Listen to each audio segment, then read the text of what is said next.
What up, y'all? Welcome to another episode of Dear Cheekies. I am very excited to hear and listen to your questions, and hopefully I can give you the best advice. If this is your first time listening to this podcast is about questions. People ask me questions about anything and everything. I listen to them as you are listening to them right now, and I answer them on the fly.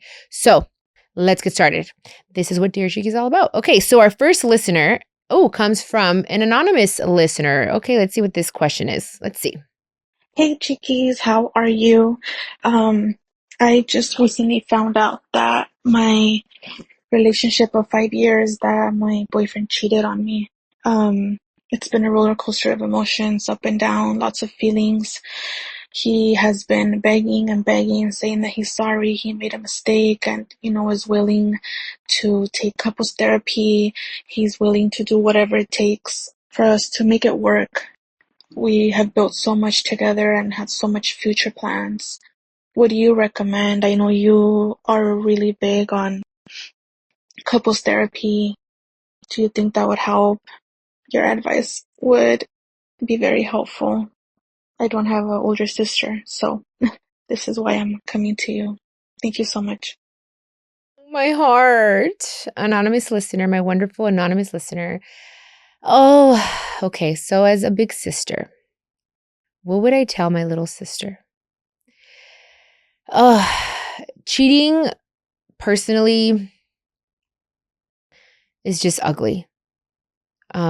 And I'm sorry that you're going through that. I'm so sorry. I can't even imagine. I mean, I could, because I've been there. That feeling just sucks so bad. So I'm sending you a big, big loving hug because, again, I know the pain you're going through. I do think that forgiving someone is important, especially if he realizes and recognizes that he did wrong. It's 5 years. You guys have built a lot together. What would I do? Oh my gosh. God forbid. God forbid that I'm ever in that situation, because I don't know. But okay. I do believe in couples therapy.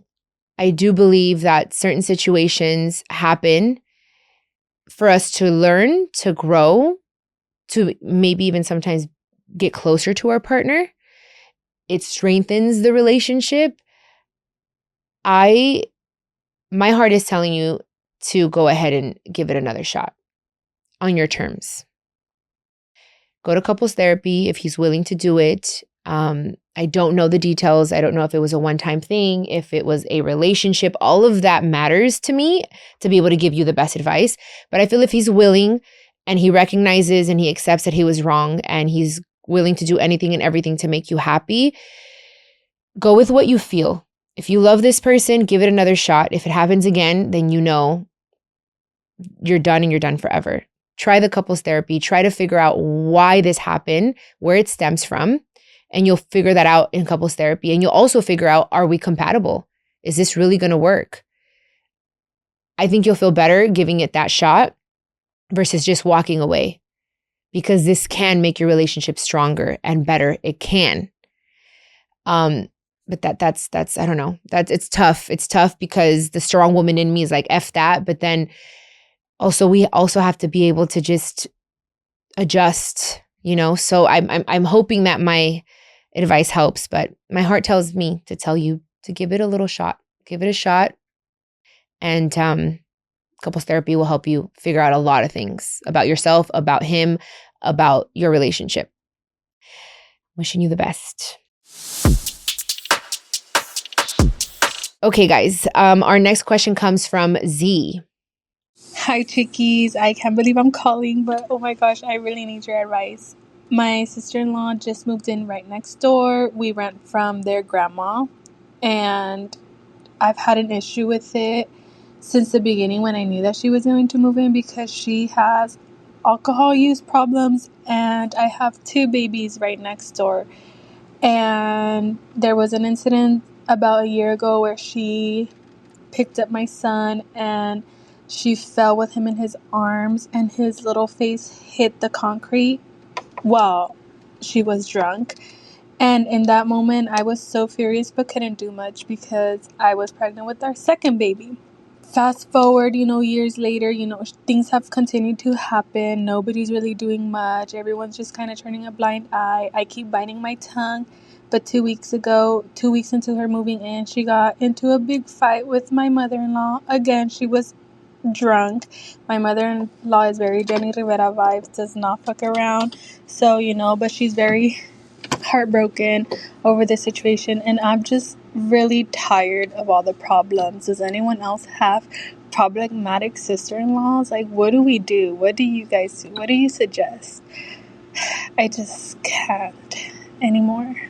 It's very frustrating, and she lives right next door to me now. Ooh, Z, this is tough because, well, apparently it seems like everyone feels the same, your mother-in-law, damn. Someone it's a disease. Alcoholism is a disease. So she definitely needs help. I think you guys need to have an intervention. As a family, as a whole, let her know how you guys are feeling. Obviously, when she's sober, don't do this while she's drunk, but you guys need to have a family intervention. Like, dude, you can't continue to do this. And if you continue to live your life this way, then you need to move out. It would be a lot more inconvenient for all of you to get up and move, but I think for sure it's the easiest thing would be for her to move out. But I think you guys need to speak to her from the depths of your heart and your worries and your concerns, all of you, everyone, because this can cause a lot of issues. I mean, you do have children. I mean, God forbid something horrible happens. But I do think the first thing here is having a conversation, definitely as a family, and letting her know, you need to get your shit together, because if not, then you need to move out and you need help. You guys have to help her, give her the option of, hey, there's, AA, for instance. That will definitely, hopefully, she has to be willing, but you guys need to have this conversation now, because it's not fair for you to hold this in and you're unhappy where you live. Like, that should be you should feel safest where you live. That's your sacred place. So, damn, for sure. Just talk to her. Please keep me updated. I'm hoping that the conversation and everyone telling her how she feels, and it's not just one person, does something positive and she doesn't feel attacked. But if you guys say it with love and the concern, maybe it'll reach her heart. I'm hoping. But keep me updated, because I do want to know. Hopefully she comes to her senses, because it's not a good way to live. Okay, guys, our last question comes from Elvira. Hi, Chiquis. Hope you're doing good.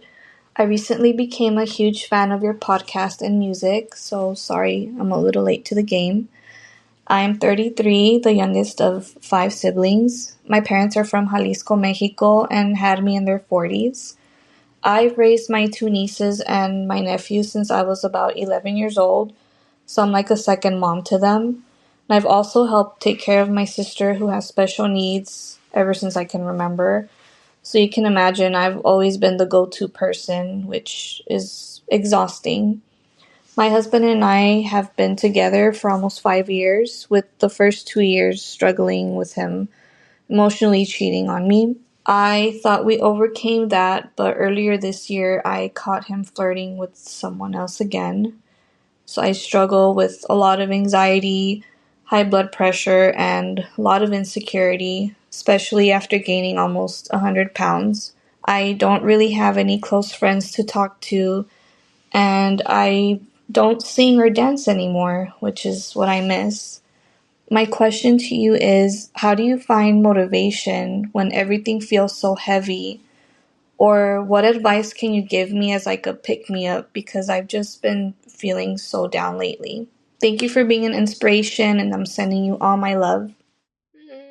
Elvira, thank you so much. Welcome to the family. We love having you. I'm so happy that you are a new listener, not only to my podcast, but to my music. I really appreciate it. My heart hurts. My heart hurts because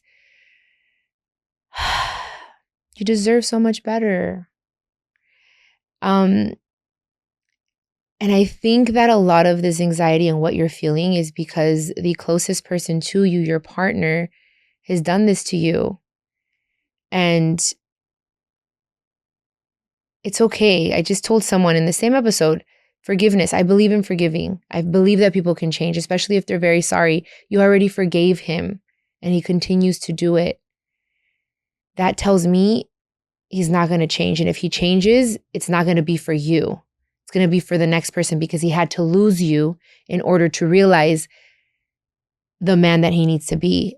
And I used to think that I need to stay with this person who's not necessarily treating me the way that I deserve and that I want, but because I've already invested so much time and so much energy in this relationship, that why am I going to build him up and mold him so that another girl can have him? And I'd stay in these toxic relationships because of that and because I was comfortable. And that's not a way to live. And I feel, Elvira, that you are settling to settle. You're settling for less. And I think in a way, without you even knowing subconsciously, if you have gained weight, that's what happened to me. I gained so much weight because I was holding on to so much.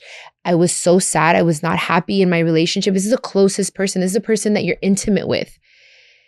And when you're not happy and you feel like you're suppressing so many things, you gain weight. It's a real thing. It's real. And I'm not saying that the answer is to leave him, but something has to change, especially if you lost your motivation to sing and to dance. Those are the things that make you happy and make you feel alive. I just feel like now that I know what it is to be in with someone that God willing, it lasts forever. I don't know. I'm taking it day by day. I'm enjoying it day by day. But I know the difference now of having someone by my side that makes me want to do all the things that make me happy and make me, I want to take care of myself. First of all, for myself, I had to figure this out being by myself and healing myself before I met Emilio, my husband now. But I had to like reconnect with myself, and I feel like you're disconnected. And I feel like you need, especially with you being, like you said, you've taken care of your nieces and nephews and you're the youngest and everyone comes to you, like you need to have someone by your side that allows you to just be soft, to be able to just let your guards down and to be taken care of, especially emotionally. Whether he's having sex with these girls or not, emotionally, like he's not, like he's cheating. He's cheating. And you need to find the strength within yourself to make a change. And if you were my sister, I'd tell you, I think it's time to let go of that person because he's not valuing you. And it's bleeding into everything else in your life. Because we all need that, especially us that we have grown up faster than we should. We had to mature, like we had to be responsible at a young age for other people. We need that more than anyone, to have a partner that's going to let us lean on them and feel safe. And I don't think he's your safe place. And that's what my heart felt. And you don't have to listen to me, but this is my advice. You can take it or leave it. It's my opinion. But I think if you sit down and you're honest with yourself, it's going to be a very hard decision, but it's going to be something that's going to liberate you and allow you to be who you are meant to be in this world. Because if he's done it, you forgave him, he keeps doing it. I don't know if he has it in him to change completely. Something to think about. I'm sorry, Elvira, if that's not what you wanted to hear, but I just need to be honest. And again, thank you for being a listener, and hopefully you can update us, all of you, everyone. I thank you guys so much for trusting me enough to ask me questions. And I promise that my advice comes from my heart, and it's exactly what I would tell a friend or a sibling. But again, it's just my opinion. But I hope that it helps in one way or another. And if you have a question, you can go ahead and leave your question at speakpipe.com/Chiquis and Chill podcast. I love you guys very much, and I will catch you on the next episode of Dear Chiquis. This is a production of iHeartRadio and My Cultura Podcast Network. Follow us on Instagram at My Cultura Podcasts, and follow me, Chiquis, that's CHIQUIS. For more podcasts from iHeart, visit the iHeartRadio app, Apple Podcasts, or wherever you get your favorite shows.